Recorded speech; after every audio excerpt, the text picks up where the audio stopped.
اللہ علیہ وسلم کے وصال ظاہری کے ایام قریب آئے تو حضور نے سرخ پٹی باندھی، تیز بخار ہے نبی کریم کو، 2 صحابہ سہارا دے کے مسجد میں لائے، نبی پاک علیہ السلام کو بظاہر سہارا دے کے لایا گیا۔ کریم رسول نے لوگوں کو جمع کیا، حضور آج کیا ہونے والا ہے، آج کیا کہا جائے گا، آج کس لیے میٹنگ بلائی ہے؟ نبی کریم کے کل صحابہ جب مسجد میں جمع ہوئے تو کھچا کھچ مسجد بھری ہے۔ وصال ظاہری سے چند یوم پہلے کی بات، نبی پاک نے فرمایا آج تمہیں کوئی جہاد کی ترغیب نہیں دینی، آج کوئی نیا پیغام نہیں دینا، آج تمہیں بتانا ہے کہ رب نے اپنے بندے کو اختیار دیا ہے، چاہے تو دنیا میں رہے، چاہے تو اس کی بارگاہ میں حاضر ہو جائے۔ اس عبد نے بارگاہ ربوبیت کی طرف لوٹنے کا ارادہ کر لیا ہے۔ حضرت صدیق اکبر رونے لگے تو صحابہ نے کہا تمہیں کیا ہوا؟ کہنے لگے سمجھ نہیں رہے، کسی کی بات نہیں کر رہے، نبی پاک تو اپنی بات فرما رہے ہیں، اس نے جانے کا ارادہ کر لیا۔ سنیے میرے بھائی، محبوب پاک نے فرمایا بھائی کسی شخص کو میری طرف سے کوئی تکلیف پہنچی ہو تو بدلہ لے سکتا ہے، بدلہ لے سکتا ہے، کسی کو تکلیف پہنچی ہو۔ صحابہ پھوٹ کے رونے لگے، محبوبہ کرم ہی کرم ہوا ہے، رحمت ہی رحمت آئی، آپ کے بارے میں گمان کرنے والا بھی دائرہ ایمان سے نکل جائے۔ حضور آپ کیا فرما رہے ہیں؟ فرمایا نہیں بھائی اٹھو۔ پیچھے سے جناب عکاشہ بن محصن اٹھے، ہاتھ کانپتے ہیں آگے بڑھے، کہنے لگے یا رسول اللہ ایک جنگ کے موقع پر آپ نے درہ مارا تھا، ننگی پیٹھ پر صفیں سیدھی کراتے، بات دل میں رہ گئی ہے، میں نے بدلہ لینا ہے۔ نبی کریم نے فرمایا بلال دوڑ کے جاؤ، فاطمہ کے گھر درہ پڑا ہے، درہ لاؤ۔ سیدنا بلال حبشی کہتے میں گیا، دستک دی، سیدہ طیبہ طاہرہ حضرت فاطمہ فرمانے لگی بلال کیسے آئے ہو؟ اماں جی وہ درہ چاہیے تھا۔ سیدہ کو تشویش ہوئی، کہنے لگے بلال نہ تو جنگ پہ جانا ہے، نہ جہاد ہے، نہ کوئی ایسا موقع ہے، حضور کی تو طبیعت مبارک بظاہر بڑی علیل ہے، درہ کیا کریں گے؟ حضرت بلال عرض کرنے لگے اماں جی ایک صحابی بدلہ لینے لگے ہیں، صاحب طبقات نے جملے لکھے ہیں، کہتے ہیں بی بی صاحبہ نے درہ بھی دیا اور امام حسن حسین کو بھی باہر نکالا۔ فرمانے لگی عکاشہ سے کہنا 100 درے مارے، ان 2 شہزادوں کے جسم پر نبی پاک کے قریب نہ جائے، میں نے 2 بچے پیدا ہی اپنے محبوب پر قربان کرنے کے لیے کیے، ان کو لے جائے۔ حضرت بلال کہتے میں 2 شہزادے لے کے آیا، اور جب دروازے میں میں لے کے پہنچا تو نبی پاک نے دیکھا تو آنکھوں میں آنسو آ گئے، فرمایا ان کو بٹھا دو، مجھے پتا ہے فاطمہ نے کیا کہہ کے بھیجا ہے۔ حضرت سیدنا بلال فرماتے ہیں درہ میں نے جناب عکاشہ کو دیا، حضرت عکاشہ درہ لے کے آگے جو بڑھے تو حضرت ابوبکر صدیق نے ان کے پیروں پہ ہاتھ رکھا، فرمایا عکاشہ میری طرف آ یار، مجھے مار درے، نبی پاک کے قریب نہ جا۔ مصطفیٰ کریم نے فرمایا ابوبکر تو ہٹ جا، اسے آنے دے۔ فرماتے ہیں میں چند قدم آگے گیا تو مولا علی شیر خدا نے میرے پیر پہ ہاتھ رکھا، کہنے لگے عکاشہ سوچ تو صحیح تو کیا کر رہا ہے؟ حضور نے فرمایا علی ہٹ جاؤ، میرا اور ان کا معاملہ ہے۔ جناب عکاشہ آگے بڑھ رہے، نبی کریم نے فرمایا میں اپنی امت کو درس دینا چاہتا ہوں، خبردار خبردار زندگی میں تمہارے ہاتھ سے زبان سے کسی کو تکلیف نہ پہنچنے پائے، خبردار یاد رکھنا وہ معاشرے بگڑ جاتے ہیں، وہ معاشرے تباہ کر دیے جاتے ہیں جہاں ظلم ہوتا ہے، جہاں زیادتی ہوتی ہے، جہاں لوگوں کو ستایا جاتا ہے۔ محبوب کریم کے قریب آئے حضرت عکاشہ کہ حضور میری پیٹھ ننگی تھی، آپ بھی ذرا کپڑا ہٹائیے۔ نبی کریم نے پیٹھ سے کپڑا ہٹایا، جناب عکاشہ نے درہ جو اٹھایا تو صحابہ کی چیخیں نکلی، حضرت عکاشہ نے درہ دور پھینکا، حضور کے بطن اطہر سے لپٹ گئے، چومنے لگے، کہنے لگے حضور وہ تو صفیں سیدھی کراتے لگ گیا تھا، آپ نے کہاں مارا تھا؟ یا رسول اللہ میں تو بہانہ بنا رہا تھا کہ جاتی دفعہ مجھے وجود چومنے کا موقع نصیب ہو جائے، مجھے یہ موقع نصیب ہو جائے۔ میرے حبیب نے فرمایا جس نے جنتی دیکھنا ہو میرے عکاشہ کی زیارت کر لے۔ بھائی ظلم کا دروازہ کھلا ہوا ہے اور لوگ بھول جاتے ہیں زیادتی کرتے ہوئے، وہ بہو سے ہی کیوں نہ کریں، وہ اپنے گھر کے بھول جاتے ہیں کہ شاید پوچھنے والا کوئی نہیں، شاید میزان نہیں لگے گا۔ ایران کے بادشاہ نے اپنے بیٹے کو پڑھانے کے لیے ایک استاد صاحب کا بندوبست کیا۔ استاد صاحب کو کہا کہ میرے بچے کو دین پڑھائیے، میں چاہتا ہوں کل اس نے انعام حکومت کو سنبھالنا ہے تو یہ دین سے آگاہ ہو جائے، اس کو کچھ سکھائیے پڑھائیے۔ بہت نیک بزرگ بڑے درویش عالم پڑھانے لگے، اسباق مکمل ہو گئے، دین کے اسباق قرآن مجید پڑھایا، احادیث طیبہ کا درس دیا، اصول فقہ سے روشناس کرایا۔ جب بچے نے مکمل تعلیم حاصل کر لی اور آمین ہو گئی، دستار ہو گئی، فارغ ہو گئے، تو پھر ایک دن استاد صاحب نے کہا بیٹے کل تم نے ضرور آنا ہے، کچھ بات کرنی ہے۔ شہزادہ گیا ملنے استاد صاحب سے، استاد صاحب نے کنڈی لگا لی، ہاتھ میں درہ پکڑ لیا، مار مار کے پورے وجود کو زخمی کر دیا، کوئی غلطی نہیں، کوئی بات نہیں، مارا۔ اب بچہ آیا آ کے بادشاہ سلامت سے کہا کہ ابا جی سمجھ نہیں آئی، بڑا مارا ہے استاد۔ تو سیانے تھے نا بادشاہ، یہاں تو قاری صاحب روز کٹہرے میں کھڑے ہوتے ہیں، مولوی صاحب آپ نے میرے بچے کو کیوں مارا ہے؟ آپ 8,000 کے مولوی ہیں، میرا کئی کروڑ کا بچہ ہے، سویرے بدل لیں گے، خبردار آپ نے بچے کو ہاتھ لگایا، اپنی حیثیت میں رہے معاذ اللہ۔ جو قومیں استادوں کو کٹہروں میں کھڑا کرتی ہیں وہ ترقی نہیں کر پاتی، جو استادوں کو کٹہروں میں روز کھڑا کرتے ہیں۔ کہا ابا جی بڑا مارا ہے، تو والد بڑے سمجھدار تھے، کہنے لگے بیٹا استاد باپ ہوتا ہے، وہ زیادتی نہیں کرتا، کوئی بات ہوگی میں تیرے استاد کو کٹہرے میں نہیں بلاؤں گا۔ اماں سے بات کی، اماں کہنے لگی بیٹا میں تیرے باپ سے کیسے بات کروں، ڈرا تھا۔ وقت گزر گیا، 22 سال بیت گئے، 22 سال گزر گئے، بادشاہ کا انتقال ہوا، شہزادہ تخت پہ بیٹھا، پہلا حکم یہ دیا کہ میرے استاد کو بلاؤ، پہلا حکم۔ استاد جی بوڑھے ہو گئے تھے، چھڑی کے اوپر ٹیک لگا کے آئے اور بھویں سفید ہو کے جھک گئی تھیں، یوں آنکھ کھول کے بڑی مشکل سے دیکھا، کہنے لگے شہزادے حکم ہو۔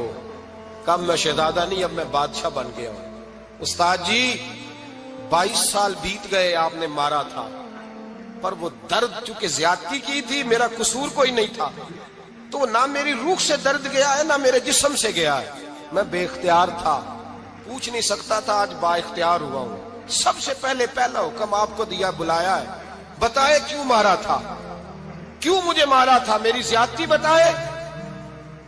تو استاد، بوڑھے استاد کی آنکھیں آنسوؤں سے بھر گئیں، کہنے لگے بیٹے بس آج کے دن کے لیے مارا تھا، یہ جو دن آ گیا نا میری زندگی میں اس لیے مارا تھا، یہ میں چاہتا تھا میری زندگی میں وقت ہے، آج کے بس میری مراد پوری ہو گئی۔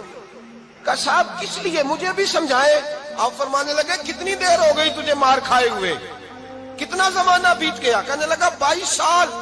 فرمایا زخم بھولے تو نہیں، درد ختم تو نہیں ہوئی، تمہیں بات ایک منٹ کے لیے بھی تمہارے حافظے سے محو تو نہیں ہوئی؟ کہا استاد جی روز رات کو یاد آتی، روز خیال آتا تھا۔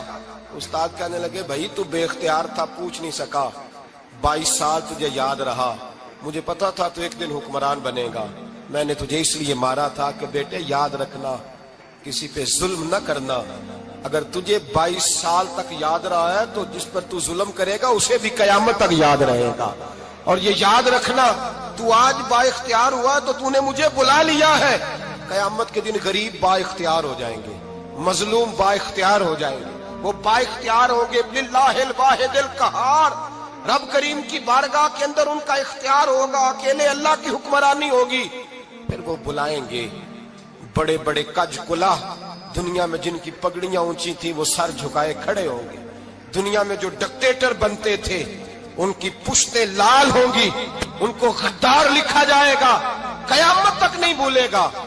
ظلم کرنا تو سوچ سمجھ کے کرنا، اتنا کرنا جتنا تم سہ سکتے ہو، اتنی زیادتی کرنا جتنی قیامت میں تم برداشت کر سکتے ہو۔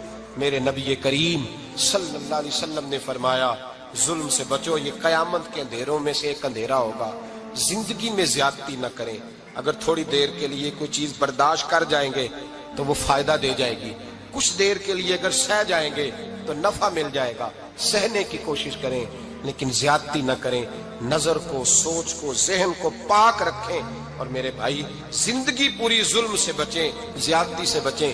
امیر المومنین حضرت جناب سیدنا عمر فاروق رضی اللہ تعالیٰ عنہ رات گھر میں تھے تو رونے لگے،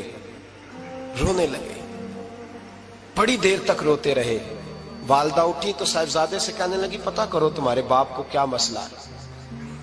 شہزادے آئے، کہنے لگے امیر المومنین والد گرامی کیا ہوا؟ تو حضرت عمر فاروق کہنے لگے بیٹا اپنی اماں کو بلاؤ۔ والدہ آ گئی، کیا بات ہے، کچھ طبیعت خراب ہے تو حکیم کا بندوبست کیا جائے۔ تو حضرت عمر کہنے لگے کچھ بھی نہیں، آج مسجد سے نکلا ہوں تو نبی پاک کے صحابہ میری تعریفیں کر رہے تھے۔ یہ حضرت فاروق اعظم کے وصال کے قریب کے دن ہے، تعریفیں تو حضرت یہ رونے کی بات ہے کہ خوش ہونے کی؟ آپ فرمانے لگے نہیں، سوچتا ہوں باہر تو میں اچھا رہا ہوں، پتہ نہیں گھر میں ہی کوئی زیادتی نہ ہو گئی ہو، پتہ نہیں تمہارے ساتھ بھی میرے معاملات ٹھیک تھے کہ نہیں۔ صحابہ تو تعریف کرتے ہیں، رو رہا ہوں تمہاری وجہ سے نہ الجھ جاؤں، بیوی ہی نہ کہے میرا حق ہی ادا نہیں کیا۔ یہ لفظ کہتے کہتے پہاڑ ہے یہ شخص، کیسر و کسرا کانپتے ہیں۔ حضرت عمر رو پڑے، بی بی سے کہنے لگے مجھے اللہ کی رضا کے لیے معاف نہیں کر دیتی؟ میرے اوپر بوجھ تھا امت کا، میں ساری رات مدینے کی گلیوں میں پھرتا تھا، دن سارا مسجد میں گزرتا تھا، میں تجھے وقت نہیں دے پایا، معاف نہیں کر دیتی؟ تو زوجہ کہنے لگی نہیں عمر، میں نے بھی زندگی میں اپنا کوئی سکھ چین نہیں دیکھا، کوئی چاؤ پورا نہیں کیا، میں کیسے معاف کر دوں، میں نہیں معاف کرتی۔ حضرت عمر زمین پہ بیٹھ گئے، رونے لگے، کہنے لگے چل معاف کر دے۔ کہنے لگی ایک وعدہ کرو، قیامت کے دن رب کریم کی بارگاہ میں میری سفارش کرو گے؟ اللہ کی بارگاہ میں عرض کرو گے کہ اللہ اچھی تھی، مجھے کپڑے دھو کے دیتی تھی، روٹی پکا کے دیتی تھی، میری عزت کی محافظ تھی؟ جناب عمر کہنے لگے تیرے ساتھ وعدہ ہے، رب اپنے فضل سے عمر کو جنت دے گا تو عمر تجھے جنت میں ساتھ لے کر کے جائے گا، تیرے ساتھ وعدہ ہے۔ میرے بھائی جن کے دلوں میں احساس تھا کہ ہم سے کوئی زیادتی نہ ہو جائے کسی جگہ، وہ تو یہاں تک معاملہ کرتے تھے، یہاں تک ان کا خیال رہتا تھا۔ عزیزو، ایک تو نظر میں حیا پیدا کریں، والدین کی بہت بڑی ذمہ داری ہے۔ لاکھوں بچے مرضی کی شادیاں کر رہے ہیں، ہزاروں گھر اجڑ رہے ہیں، یہ وہ والا زہر ہے جو ہر گھر میں تیزی سے پھیلتا چلا جا رہا ہے۔ پہلے ہم کہتے تھے کہ بچہ باہر نہ نکلے، اب کہتے ہیں اللہ کہیں موبائل لے کے تنہا نہ بیٹھ جائے، کہیں تنہا نہ بیٹھ جائے، کیا بنے گا اس کا اگر یہ گندگی اور یہ ایسا نشہ ہے جو اجاڑ کے رکھ دے۔ بخاری شریف میں حدیث ہے، قاضی ایاز مالکی رحمۃ اللہ علیہ نے بڑی تفصیل سے لکھی ہے، راوی حضرت انس بن مالک ہیں۔ ایک بندہ بڑی دور سے آیا نبی پاک صلی اللہ علیہ وسلم کی زیارت کے لیے، بڑی دور سے۔ عرب کے جو سردار ہوتے تھے ان کے بڑے ناز نخرے ہوتے تھے، وہ خیر آج بھی ہیں، پروٹوکول کا ماحول آج بھی، یعنی وزیر صاحب کے آگے دو چار گاڑیاں نہ ہوں تو ان کو مزہ ہی نہیں آتا، پولیس والے آگے پیچھے بھاگیں تو حالانکہ ان کو نہیں پتا کہ جو پولیس والے آگے پیچھے بھاگ رہے ہیں نا، یہ حکومت بدلی تو گرفتار کرنے بھی انہوں نے آنا ہے، لیکن وہ بڑا مزہ آتا ہے جب لوگ گاڑی کے پیچھے بھاگتے ہیں۔ کیا بات ہے جناب، بڑی بات۔ اور ہماری طبیعتوں میں پتہ نہیں کون سی، تو نبی پاک صلی اللہ علیہ وسلم کی خدمت میں وہ شخص بڑی دور سے آیا، تو عرب کے بادشاہوں کا مزاج تھا، پروٹوکول بڑا چاہتے تھے، ان کا تو یہ طریقہ تھا کہ حکمرانی کرنی ہے جیسے بھی ہو۔ اگر کسی غلام نے دھوپ میں بندھا رہ گیا، اونٹ اور چھاؤں میں نہیں باندھا تو درے مارتے تھے، اور اگر اس نے کھول کے باندھ دیا تو پھر بھی مارتے تھے، کہتے تھے اتنا سیانا ہو گیا تو انہیں پوچھا ہی نہیں، خود بخود ہی باندھ دیا۔ وہ شخص حضور کی بارگاہ میں آیا اور بہت سارے لوگوں کے پاس کیونکہ وہ جاتا تھا اپنے سربراہ کا پیغام لے کے، تو وہ کانپ رہا ہے جب حضور کی بارگاہ میں گیا، ڈر رہا ہے۔ اب ذرا بات کو سمجھنا، نبی پاک صلی اللہ علیہ وسلم نے اس سے فرمایا کیوں ڈرتے ہو؟ سادہ آدمی ہے، دیہاتی ہے، بدو ہے۔ اللہ کے رسول نے تھپ کی دی، کیوں ڈرتے ہو؟ تو کہتے حضور مجھے آداب نہیں آتے اور مجھے ڈر آتا ہے، کوئی بات اگر ایسی ہو گئی آپ مدینے کی حکومت کے سربراہ ہیں تو کہیں آپ ناراض نہ ہو جائیں۔ حضرت انس بن مالک فرماتے ہیں بات کہاں کی تھی، پہنچ کہاں گئی؟ جب اس نے یہ کہا نا کہ آپ تو حکومت کے سربراہ ہیں، کہیں کوئی غلطی نہ مجھ سے ہو جائے، تو نبی پاک کی آنکھوں میں آنسو آ گئے، حضور رونے لگے، اور نبی پاک صلی اللہ علیہ وسلم فرمانے لگے نہ بھائی، تو کسی حکومت کے سربراہ کے پاس نہیں آیا، نہ تو اس بیٹے کے پاس آیا ہے جس کی ماں گوشت کے خشک ٹکڑے کھا کے بھی گزارا کر لیتی۔ میں تو ایک غریب ماں کا بیٹا ہوں۔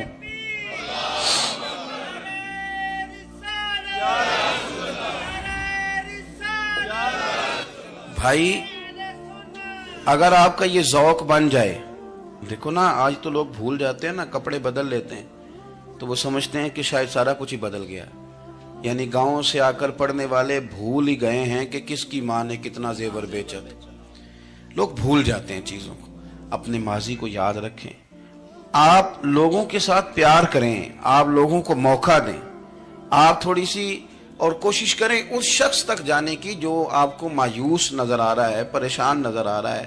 یہ ہمیں میلاد والے محبوب صلی اللہ علیہ وسلم نے درس دی۔ ایک اور پہلو، حضور سید عالم صلی اللہ علیہ وسلم نے، ہمارے ہاں نا ابھی بھی برادری کی تقسیم ہے، ابھی بھی اور کچھ میں نے ایسے کمزور لوگ بھی دیکھے. یہ اس طرح کی حرکتیں ہارے ہوئے لوگ کرتے ہیں. ہارے ہوئے لوگ جو اپنے آپ کو سمجھتے ہیں کہ میں کوئی بڑا آدمی ہوں.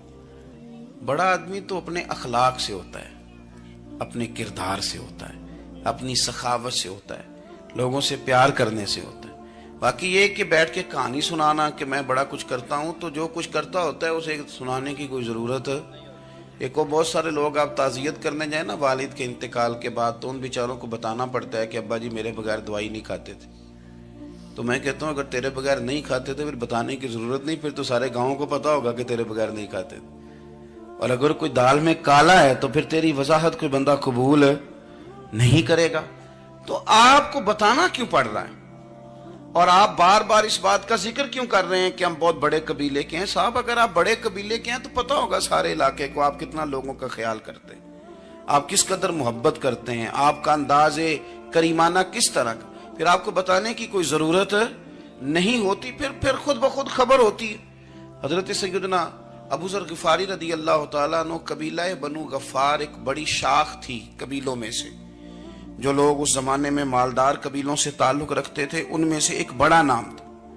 ساری زندگی چودراہٹ کی, لیکن میلاد ایک انقلاب کا نام ہے. میں میلاد منانے والے دوستوں سے گزارش کرتا ہوں کہ آپ ہر سال میلاد منائیں, اور ہر سال میلاد کے بعد آپ تھوڑے بدل بھی جائیں, یعنی تھوڑے سے بدل جائیں. کچھ لوگ کہیں یار یہ داڑھی میں نے نا 12 ربیع الاول والے دن رکھی تھی, یہ میری میلاد والی داڑھی ہے. اور داڑھی رکھیں بھی نبی پاک کی مرضی کی. کس کی مرضی کی؟ نہ ناراض ہو جائے جی میں ٹور چلا بس. کس مرضی کی جی؟ اپنی مرضی کے نہیں. داڑھی کا وزن کو نہیں ہوتا کہ پوری مٹھی رکھیں گے تو آپ کو کوئی دقت ہوگی, کوئی وزن نہیں. پوری رکھیں جو حضور کا طریقہ ہے.